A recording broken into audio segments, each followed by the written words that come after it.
Lunch and I was thinking about the Idaho 4 case and Bryan Kohberger because a lot of stuff has come out recently because it's going to go to trial. And I remember when they first arrested him and he asked if anyone else had been arrested, and people were wondering if there was other people that were in on the crime with him because he murdered 4 people within 15 minutes, left no DNA, at least no DNA that they found. And they were saying like only a trained professional that's done it before could do something like that. For one, I think he was running purely on adrenaline, and I think he could do that within the time frame that he had. But 2, I'm wondering because they found DNA from 2 other males in that home, and that's recently come out that there was DNA blood on the banister in the house, and then also they found blood on the glove that they found outside of the home days later. And I feel like he planted that there. I think that he was a criminology student and he really studied how he was going to commit the perfect murder. I think the fact that he was throwing his trash away in the neighbor's trash can, and that's how, when they arrested him, that's what they caught him doing, just shows the level that he was going to hide evidence and hide DNA. Why wouldn't he plant that DNA there? And I'm wondering, how did he get that DNA? So there's several ways that you can get DNA, right? Like you can steal blood from a blood center, which, I mean, diabolical. How would you even do that? But I'm wondering if he purchased blood on the dark web or something. And I wonder what they have, because supposedly there is a lot of evidence. There's a digital footprint that's like, I think they said it was like 68 terabytes or something like that, which is a lot of evidence and a lot of stuff that they have to sift through. But I'm just wondering if he purchased blood from the dark web, if they're able to find that out, because I truly think that he did commit this murder.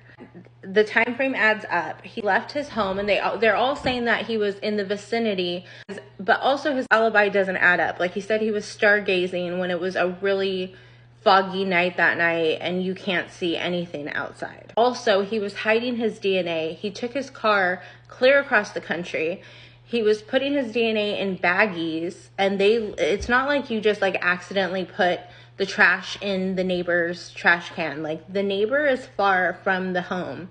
So he was going out of his way to hide his DNA, which is telling you that he's guilty. It's just very interesting because it just goes to show that he really thought he could get away with this.